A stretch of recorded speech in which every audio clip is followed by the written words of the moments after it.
Je suis ici avec mes amis pour défendre les libertés et les droits fondamentaux de l'homme, de la femme, de l'enfant qui va naître, de son avenir. Puisqu'avec l'IMG, on décide non pas d'accompagner la mère, mais de supprimer la vie et l'avenir d'un enfant qui n'a rien demandé. Tu peux dire que... alors, on est là pour défendre les lois de la nature, pour défendre la famille et, voilà, et pour respecter les lois chrétiennes.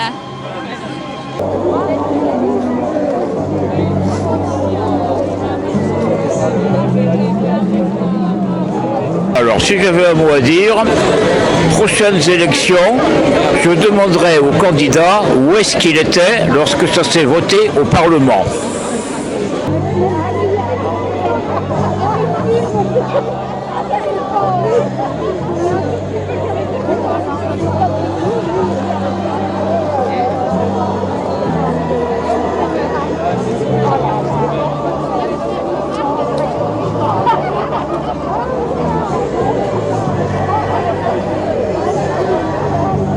Je suis là pour résister à des lois dites bioéthiques, mais qui n'en ont en fait que le nom. Et on voudrait que la vie soit défendue du stade le plus fragile de la naissance jusqu'à la fin de vie, pour respecter ceux qui sont vraiment plus en dépendance que les autres et ne pas leur imposer des lois qui risquent d'être désastreuses pour la société.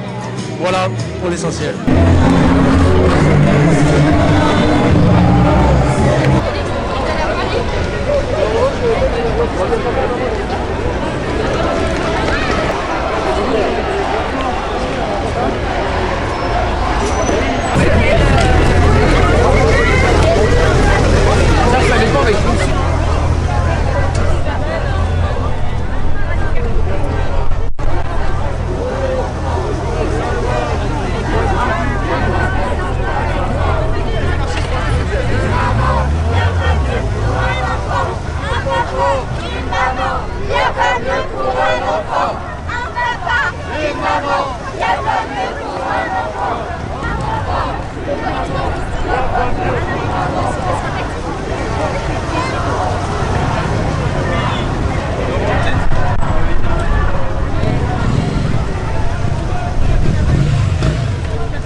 peu de monde quand même.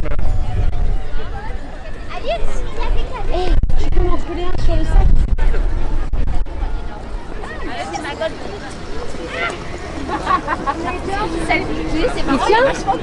Bon, ben laisse alors, merci beaucoup. Ou alors vas-y, regarde. Vois ça. Merci. Alors je suis ici pour manifester contre ce prolongement des semaines de l'avortement, de passer de 12 à 14 semaines. Voilà, je pense que c'est encore une phase supplémentaire dans cette espèce de culture de mort qui est en train de se développer dans notre pays. Et même si on peut croire que le prolongement est déjà quelque chose qui semble être finalement anodin, moi je tiens déjà à rappeler que c'est principalement contre l'avortement que je manifeste. Voilà, je pense que ça reste quelque chose de profondément antichrétien. Non, je pense que c'est très important, en tant que prêtre en tout cas, de montrer qu'il y a vraiment un message chrétien, comme on est les fils de la lumière. Il faut montrer aux gens que l'Église a son mot à dire dans ces éléments. Voilà.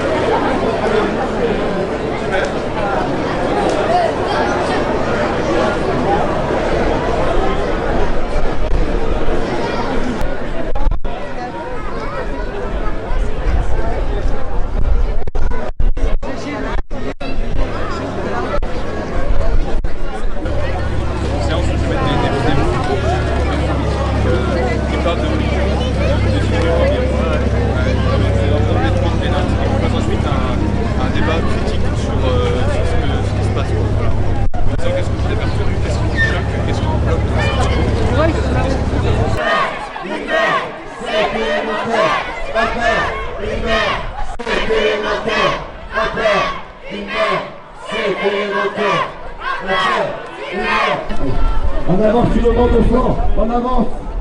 Il faut encore avancer parce que derrière il faut descendre. Non, mais...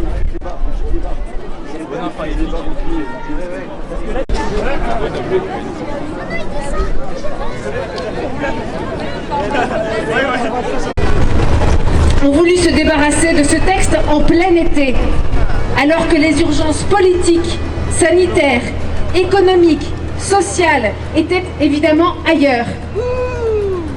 Les Français ont été mis hors jeu, souvent peu au courant de ce qui se trame, avec des mesures qui ne cessent de changer d'une lecture à l'autre.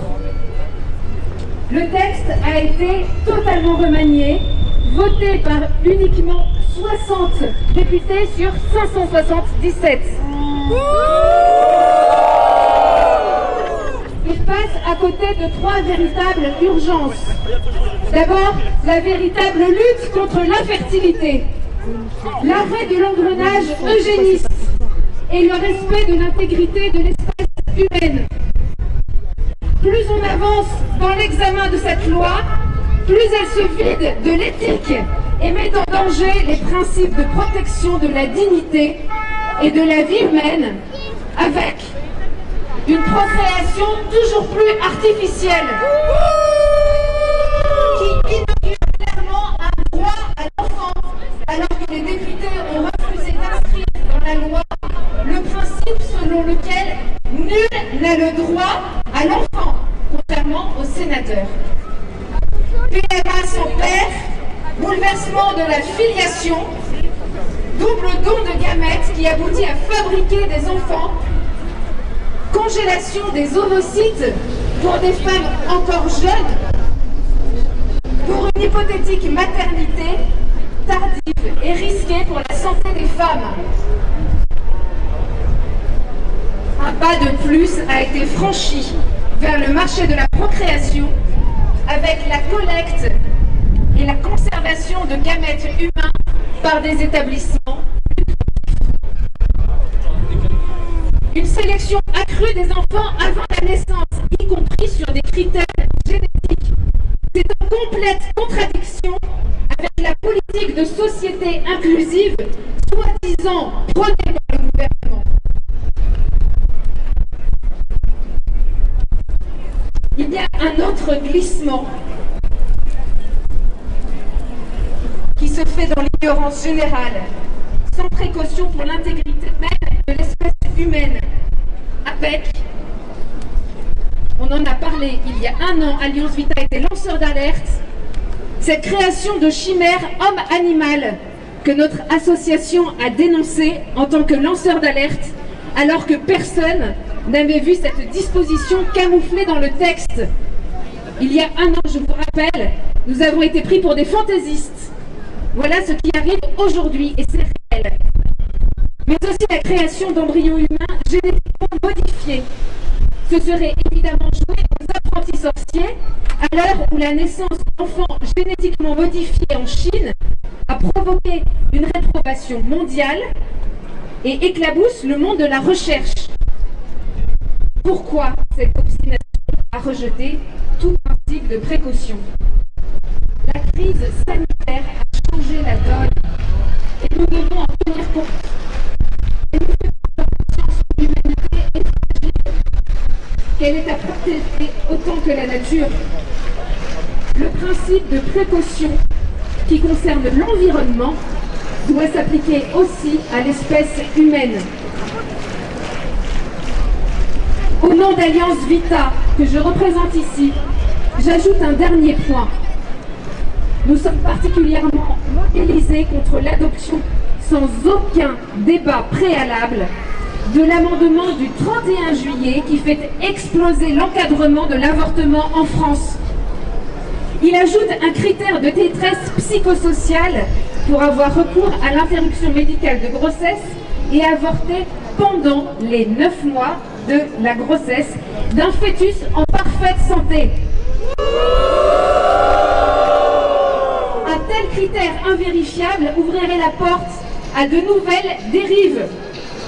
Cet ajout a créé d'ailleurs un électrochoc. Voilà, chez des personnes de tous bords choquées à l'idée de ces avortements tardifs d'un fœtus, encore une fois, en pleine santé. Et ces avortements proposés, voire imposés pour des femmes confrontées à une situation de vulnérabilité et de précarité. À Alliance Vita, notre expérience d'aide aux femmes en situation de vulnérabilité nous a appris d'abord qu'une détresse, cela s'écoute. Mais qui peut prétendre l'évaluer? La réponse à une détresse, c'est d'en combattre les causes et de les soulager. Que l'avortement ne devrait jamais s'imposer comme une solution de fatalité. C'est en réalité discriminatoire, culpabilisant et d'une grande violence pour les femmes de ne pas se voir offrir d'alternatives. Nous demandons la mise en place d'une politique d'accompagnement et de solidarité pour les femmes enceintes en difficulté, ainsi que la conduite d'une étude qui analyse les causes, les conditions et les conséquences de l'avortement.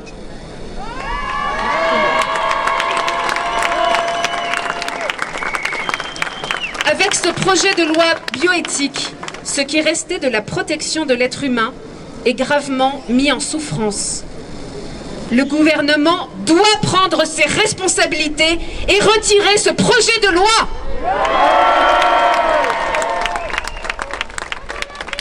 Nos équipes sont mobilisées dans toute la France avec les autres associations de marchands enfants pour défendre les droits des plus fragiles et alerter les sénateurs qui sont maintenant en première ligne sur ces enjeux qui, je le rappelle, nous concernent tous, ainsi que les générations futures.